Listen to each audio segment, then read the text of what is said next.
What's going on, guys? So today I'm gonna have a different kind of video for you guys. I'm gonna be talking about what it's like to be a landlord, and I'm gonna talk about a pretty funny thing that happened to me today. If you guys are following me on Instagram, then you guys are gonna have somewhat of an idea of what happened. And if you're not following me on Instagram, just check out the link right here. It's probably gonna be right in front of me.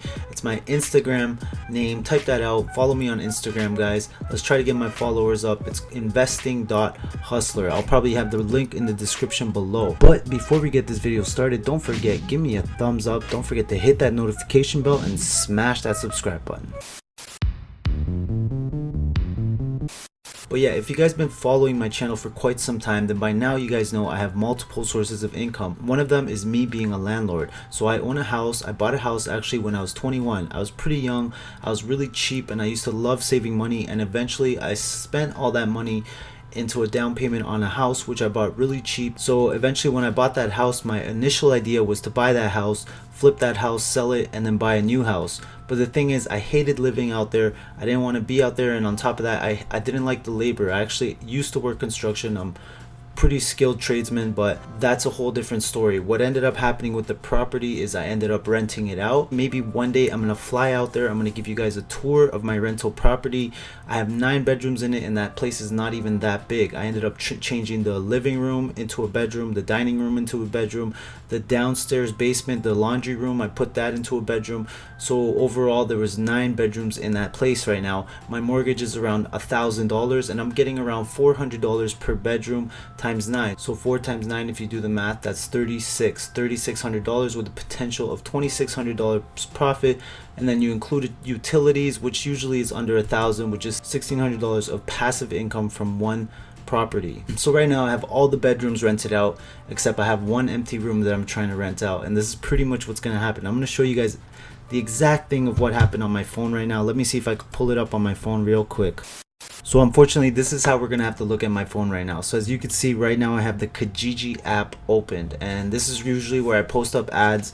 And thank God for my cousin, she's the one that shows the rooms because she lives out there. If it wasn't for her, I would constantly have to fly back and forth from the city I'm in to the city where my house is in. So we're gonna scroll down to the conversation, and I'm gonna show you like sometimes the type of tenants that I have to deal with. And right here, as you can see, I have a renter. It's actually a pretty funny story. So here we have some lady who wants to rent it out. A lot of people are telling me this is a prank. I actually believe she's actually being 100% legit. So this is what he or she said. Hi, I am a trans girl looking for a place, looking for a cheap, affordable spot. I am looking for ASAP, September or October. I don't have pets and I have first and last, but looking for a affordable place with internet. I am quiet and I am MTF, transgender, and get government money, so get money every month for rent. I'm like, okay, that's fine. When would you like to view? I didn't judge her. If they're transgender, that's fine. They can mind their own business. But then they're just like, yes, as long as you're cool with transgender. And they sent me this picture, and I'm just like, in my head, I'm like, that's kind of unnecessary, like for someone to be sending me this picture over Kijiji. And then they're like, I don't have a job right now, but looking for a job. What's your policy with visitors? I'm like, I don't live there. It doesn't bother me, but I will talk to people in the house. Because as soon as I saw that picture, my mood kind of changed. At first it was gonna bother me. I was gonna be totally okay, but then I'm thinking about the other tenants. What are they gonna think, someone dressed like that living in there? And I'm not trying to judge anyone or judge her, but let's just continue. How many other people living in the house?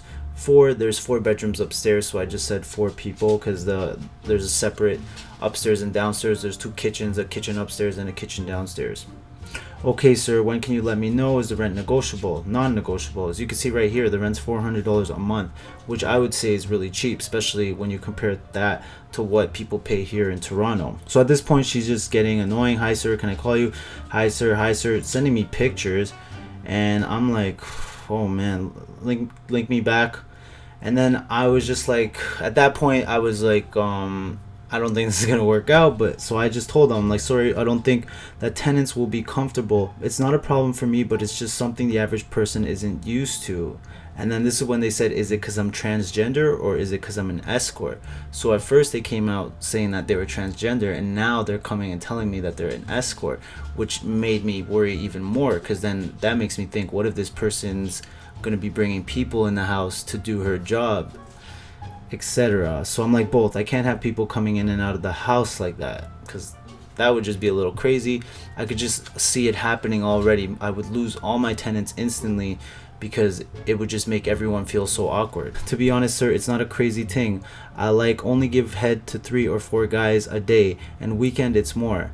Oh yeah, sir, no, I don't do that at the place though. I'm upfront about everything because I don't want to give first and last and get kicked out. I'm a part-time escort. I don't do that at your place though. A lot of people judge me because I'm a transgender and an escort. I'm just looking for a cheap place until I'm past this hard time in life. So I'm like, okay, thank you, I'll definitely consider you. It's just I have a lot of people interested in the room, so if they don't take it, maybe we can show you room this week. At this point, I already had another person move in. I had someone pay rent. I just didn't want to tell them no and have them think that it was a no because of their transgender and escort. Eventually, I'm gonna eventually text them and let them know that this place has been taken. But then they go and tell me this: okay, sir, if you can help me out with that, I can link you with any favors too. And then he sends me something like that.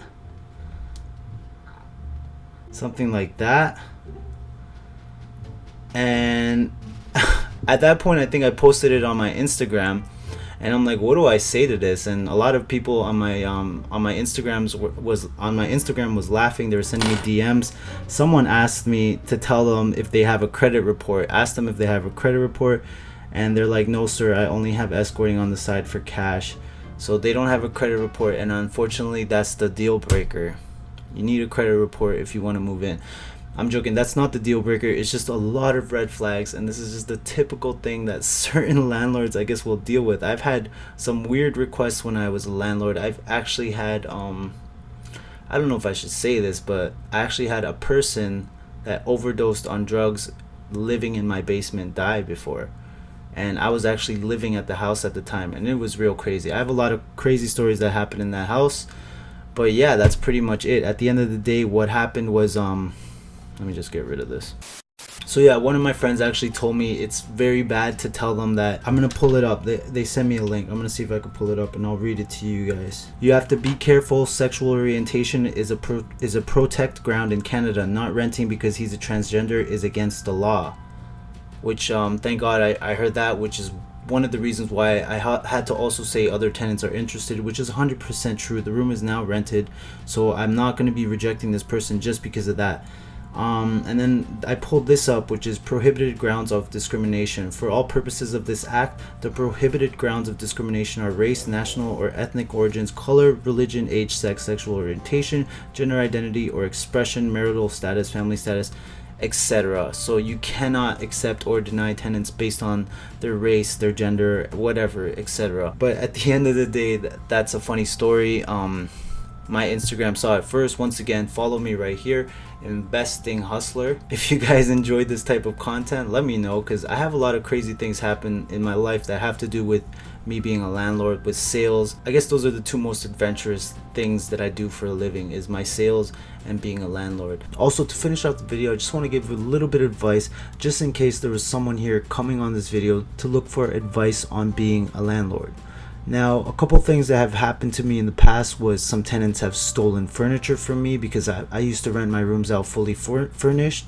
I used to leave TVs in the room, bed, everything, and I've had tenants steal TVs, steal beds, steal everything pretty much. So if you do want to leave the room furnished, especially with a TV, with a bed, always ask for a damage deposit. If they want a TV, I'll ask $100. If they just want the bed, I'll ask for $50 damage deposit. You don't really have to do it, but sometimes just saying that you're going to be doing a criminal background check, just by saying that, sometimes it will scare people away. So if you say, okay, I'm going to do a criminal background check, are you okay with that?